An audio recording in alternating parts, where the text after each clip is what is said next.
Bonsoir à tous, l'ultime vidéo avec Jean-François de ce 67e championnat du monde des nations sur le Mincio à Peschiera del Garda. Alors on a publié les résultats, vous avez pu suivre la deuxième manche toute la journée depuis ce matin avec nous. Alors il y a eu quelques petites coupures par-ci par-là à cause du réseau. Oui, on est tributaire du réseau, il y a peu de couverture réseau sur le bord du Mincio. Voilà, alors on a essayé de reprendre à chaque fois. Enfin on a réussi à vous donner toutes les infos, je pense, au cours de la manche. Alors, le résultat final, l'Italie a eu quelques sueurs froides quand même aujourd'hui, oui. Mais elle conserve son titre quand même avec 11,5 points d'avance sur une équipe un peu semi-surprise, on va dire. Oui. Ils font 6e de cette deuxième manche, l'Italie. Ils font 6e de cette deuxième manche. Donc ils ont été à la peine, mais ils avaient un tirage au sort un peu défavorable, comme les Français, on en reparlera tout à l'heure quand on parlera un peu des différents secteurs. Donc la République tchèque vient prendre la deuxième place à l'Angleterre, 86,5 points pour la République tchèque et 89 pour l'Angleterre. La République tchèque a beaucoup pêché au Wagler coulissant, ça fait plaisir à voir quand même. Hein, les autres équipes ont quand même principalement pêché à la canne, y compris l'Italie. Oui, ils ont très bien pêché au Wagler coulissant. Vraiment, c'était magnifique à voir. Ils ont donné une leçon à tout le monde, je pense. Ils n'ont pas spécialement recherché d'ailleurs les très gros poissons, le Wagler coulissant. Ils en ont pris quelques-uns, des chevennes, mais c'était surtout des pêches de scardola. C'était vraiment beau à voir. Donc, comme tout ce championnat, de toute façon, avec beaucoup de techniques différentes, à la fois à la grande canne, au moulinet, on l'a déjà dit plusieurs fois. Quatrième, nos amis belges sur lesquels tu avais misé, tu avais bien fait. Oui. Et il fallait être fort là. Là, il fallait être fort parce qu'hier, ils étaient 10e. C'est-à-dire que j'avais parié gros, j'ai perdu quand même. Ils ne sont pas sur le podium. Ils sont pas sur le podium. Je les remercie d'avoir fait une très très belle deuxième manche. Je crois qu'ils font troisième de cette deuxième manche. Ils remontent de la 10e à la 4e passe. Ouais. Franchement, c'est une sacrée remontée. C'est rare quand même en championnat du monde. Alors c'est vrai que ça a beaucoup brassé quand même ce championnat du monde. Mais ils ont fait une remontée fulgurante aujourd'hui. Ils coiffent la Hongrie d'un point, qui termine donc 5e. 6e, les Bulgares. Ils font eux aussi une très belle. Ils gagnent la deuxième manche. Ils gagnent cette deuxième manche, les Bulgares. Alors eux, on a quand même moins l'habitude que les Tchèques de les voir en haut de l'affiche. Oui. Ils ont pêché aussi pas mal au Wagler coulissant. J'en ai regardé 2-3 quand même. C'était une technique efficace, y compris pour les scardolas. Globalement, les pays de l'Est ont bien marché sur ce championnat. Oui, et sur cette deuxième manche en particulier. Ensuite, on a les Pays-Bas, hein, c'est assez coutumier, mais bon. Et puis, la France termine à la 8e place, finalement, donc on rétrograde au classement, mais c'est à moitié une surprise compte tenu du tirage au sort qu'on a eu aujourd'hui. Il faudra apprendre au tirage au sort. On pêche très bien, mais on ne sait pas tirer au sort, hein. Enfin, pour ce championnat en tout cas. Alors, en individuel, vous avez vu la vidéo, on vous a mis la remise des prix tout à l'heure. Pour Goran Radovic. Je vous remettrai une petite vidéo tout à l'heure parce qu'après il a fait un saut dans le Mincio, il est allé se baigner un petit peu pour fêter sa victoire. Donc j'ai fait la vidéo, je vous la mettrai tout à l'heure en ligne. Donc Goran, c'est alors là pas du tout une surprise. D'abord c'est son deuxième titre individuel, il n'y a pas beaucoup de pêcheurs qui ont 2 titres individuels. C'est surtout un maître de la pêche en rivière. On en a déjà parlé plusieurs fois ici, même avant, pendant les entraînements. Il est très fort aussi bien à la bolo, à la grande canne, à pêche à passer, au plat, n'importe quoi. Dès que c'est une rivière, c'est l'un des tout meilleurs au monde, sans aucun conteste possible. Alors il a pêché à la bolognaise. Alors aujourd'hui il a fait un barbeau énorme, hein, 2,5 kg on nous dit à peu près, à la bolognaise. Et ce qui est intéressant, c'est que moi c'est un des rares pêcheurs que j'ai vu pêcher avec des gros flotteurs, des flotteurs de 10-15 grammes à la bolognaise qui lui permettaient de bloquer l'èche sur le fond. Alors c'est assez amusant parce qu'on en a discuté avec Milo et il disait que c'était une technique qui était souvent efficace ici et que s'il était en action ici au championnat du monde, c'est ce qu'il aurait fait, c'est-à-dire essayer. C'est pas ce qu'on a vu beaucoup, hein. On a vu des pêches à passer. Voilà. Tous les gens qui ont pêché à la bolognaise, d'abord c'était quand même plutôt pour essayer de prendre des petits chevennes ou des scardolas. Ils n'ont pas tenté cette pêche lourde. D'ailleurs, Goran, il ne pêche pas avec la plombée italienne, vous savez, avec un chapelet de plomb très très long pour avoir une présentation très souple. Il pêche avec une olivette, des gros plombs, du gros fil, et puis il bloque sur le fond. Voilà, il ne mégote pas, Goran. Et le poisson, il doit venir. Voilà, ah bah ça c'est sûr. Ensuite, deuxième, c'est Imre Sakovic. C'est le Hongrois qu'on a suivi la pesée dans le secteur E. qui a gagné le secteur avec 8000 points. Donc il termine deuxième à égalité de points avec le Tchèque Petr Klasek. Voilà, donc c'est un podium 100% pays de l'Est. Ce que tu disais tout à l'heure, hein, on a un Serbe, un Hongrois, un Tchèque. Champion du monde à 5 points quand même, c'est bon. Oui, c'est pas fréquent. C'est pas fréquent. C'est même très d'habitude, rare, c'est souvent 2 points, 3 points, mais 5 points, c'est rare.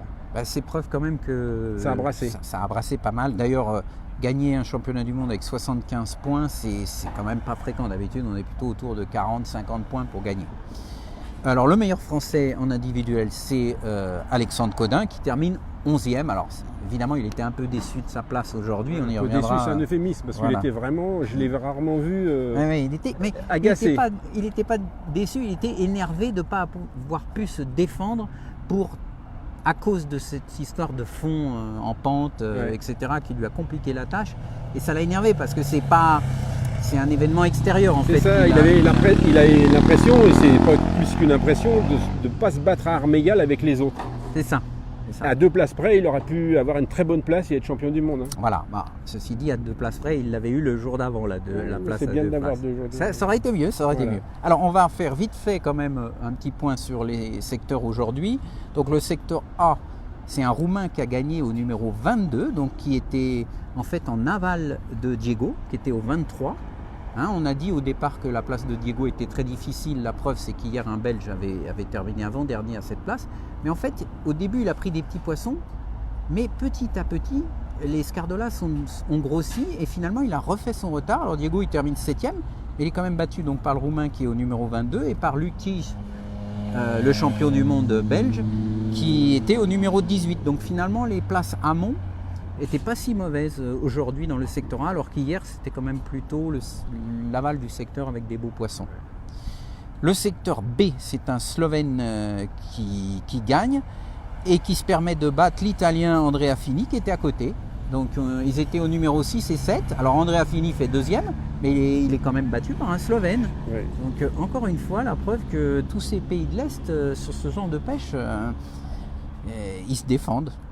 Troisième, c'est Matt Godfrey. Donc Goran, avec son barbeau pris à la bolognaise, termine 4e du secteur. Et alors Jimmy Martin termine dernier du secteur avec 1 gramme. Donc c'est vraiment catastrophique. Alors il n'a pas eu de chance, on ne peut pas dire autre chose. Il a touché quand même 3 chevennes. Bon, un harponné. Il a ramené une écaille, donc ça, bon, il ne peut rien. Un autre qui se décroche à 1 mètre de l'épuisette. Et un autre qui se décroche en bout de coulée après l'avoir ferré. Il nous a dit qu'il n'avait pas perdu un seul poisson toute la semaine d'entraînement. Évidemment, au championnat du monde, les 2 ou 3 poissons qu'il faut prendre, il se décroche. On ne va pas lui jeter la pierre. Voilà, c'est comme ça. Alors c'est vrai que ça pénalise complètement l'équipe de France, mais de toute façon, on ne pouvait pas accrocher de médaille sur le podium. Non. Donc bon, c'est une expérience un peu douloureuse sûrement pour un de ses premiers championnats du monde chez les seniors. Mais j'espère pour lui qu'il y en aura d'autres, donc il aura l'occasion sûrement de se rattraper. Secteur C, c'est Cameron Hughes qui remporte au numéro 6, là où l'Italien avait gagné déjà le jour d'avant. Donc pas une énorme surprise. Ce secteur était quand même très irrégulier avec cette zone au milieu, là, avec cette courbe, avec des fonds irréguliers, le courant qui venait... Très irrégulier. J'ai vu taper dans le bord. Et tout Stéphane ça, Potelet, quand il a sondé en haut du secteur, il a dû bouger sa caisse parce que c'était impossible de pêcher. Il y avait 1 mètre de différence en face de lui et 2 mètres à gauche.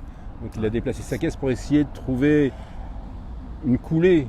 Bon, il a bien débuté la manche, puis après, bon, ça en fait, il a débuté la manche comme Jacopo. Alors ils étaient côte-côte. Et au final, ils terminent 16e et 17e. Donc ils se sont tenus. Ils ont tous les deux pris à peu près un cheven d'1 kilo. Donc ça se joue à rien. Stéphane, il a pris la première coulée. Voilà. Bon, Falsini, c'est au début aussi qu'il l'a pris. Alors après, il a essayé vraiment tout. Il a essayé la grainage, l'anglaise, la bolognaise et la carpe. Très agressif.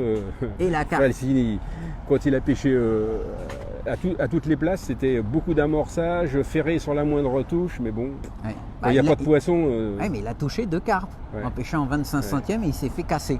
Il y a plein de pêcheurs qui ont touché des carpes et apparemment elles ne veulent pas venir dans les bruches.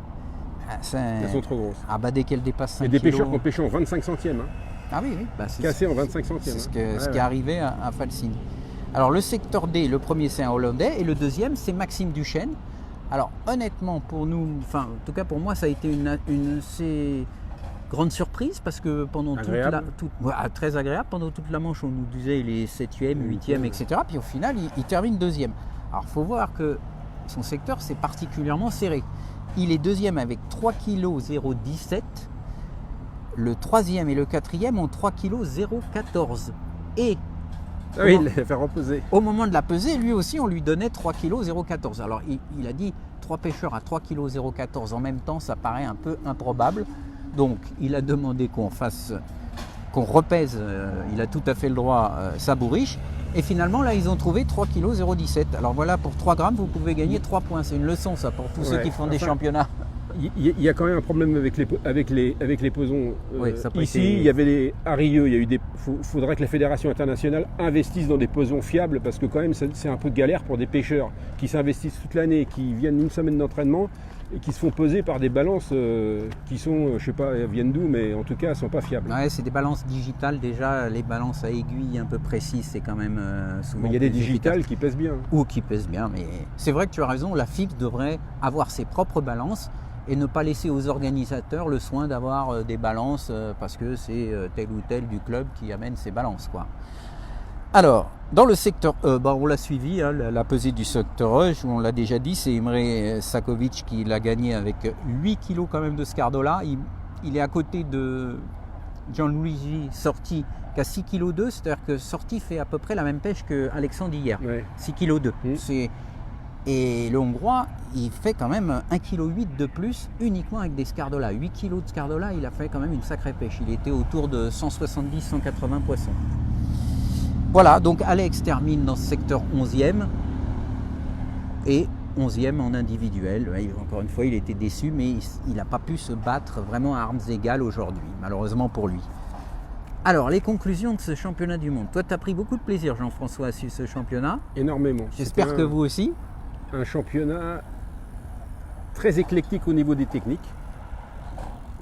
On pouvait tout essayer, même si ça ne marchait pas, on pouvait au moins essayer l'anglaise coulissant, le flotteur plat, la bolognaise. Il y avait que le feeder qu'on ne pouvait pas essayer, parce qu'on n'a pas le droit. Mais on pouvait essayer de s'en sortir, de limiter les dégâts, parce que quand il n'y a pas de poisson, il faut gesticuler dans tous les sens, ça ne sert à rien. Mais au moins, et on a vu des beaux poissons. On a vu des beaux poissons, on a eu des pêches de petits poissons, on a vu au-delà des techniques même des modes d'amorçage différents, puisqu'il y avait de l'asticot collé, il y avait de l'amorce, il y avait de l'agrainage. Les Italiens nous ont montré de l'agrainage entre deux eaux, voire au fond. Les Anglais aussi ont utilisé pas mal l'agrainage aujourd'hui. Matt Godfrey a remporté, non, il a dû faire 3e de son secteur, pareil, hein, en faisant une pêche à l'agrainage, mais en pêchant au fond. Enfin bon, il y avait absolument tous les styles de pêche au coup qu'on peut imaginer. C'est très très rare, moi en plus de 30 ans de championnat du monde, c'est très rare qu'on ait vu autant de techniques possibles et de méthodes d'amorçage. Et puis il y avait le suspense, parce que effectivement hier on pensait que les Italiens allaient remporter très facilement, mais aujourd'hui ça a été serré, les Anglais grappillaient, il y a les Tchèques qui sont venus s'intercaler, d'ailleurs on les Hongrois n'étaient pas si loin.